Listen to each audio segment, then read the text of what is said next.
Hi there everyone, my name is Brittany Crichton, and this is a little bit of my story. In 2009, I awoke one morning to find that my right shoulder was dislocated.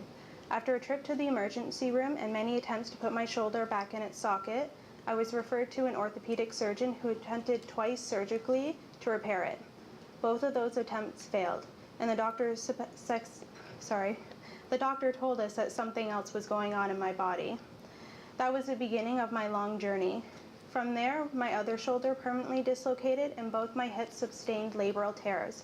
After 3 years, 5 surgeries, and countless tests and many specialists, we did not have an answer as to why my body was falling apart. We were told maybe it was Ehlers-Danlos syndrome, muscular dystrophy, or Marfan's, but nobody can confirm this for us.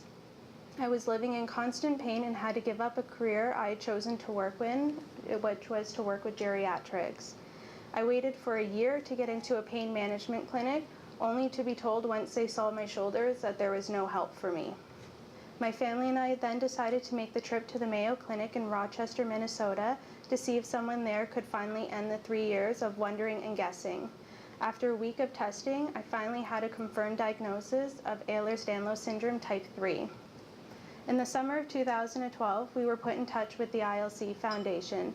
I met the amazing Sandy Smeek, as well as other young adults my own age, living with the same disease and dealing with similar issues.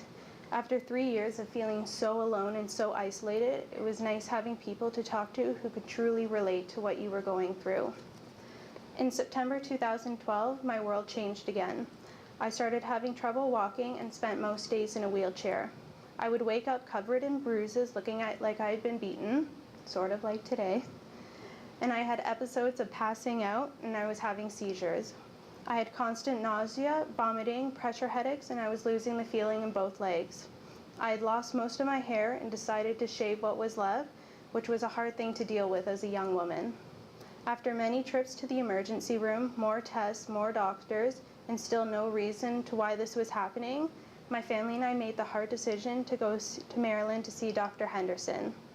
He reviewed tests with us, and he did more tests, and finally he knew what was wrong. Now I can stand before you today.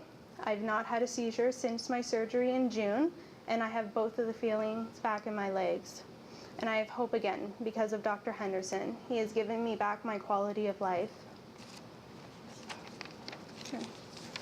I've now returned to school, and I'm living as normal as a life as I can with Ehlers-Danlos syndrome.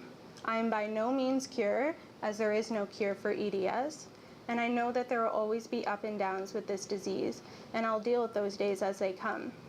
But please keep in mind, this is just a brief look at the last 4 years of my life. If I had to go through every surgery, every trip to the hospital, every hospital stay, or every specialist appointment, we would be here a lot longer.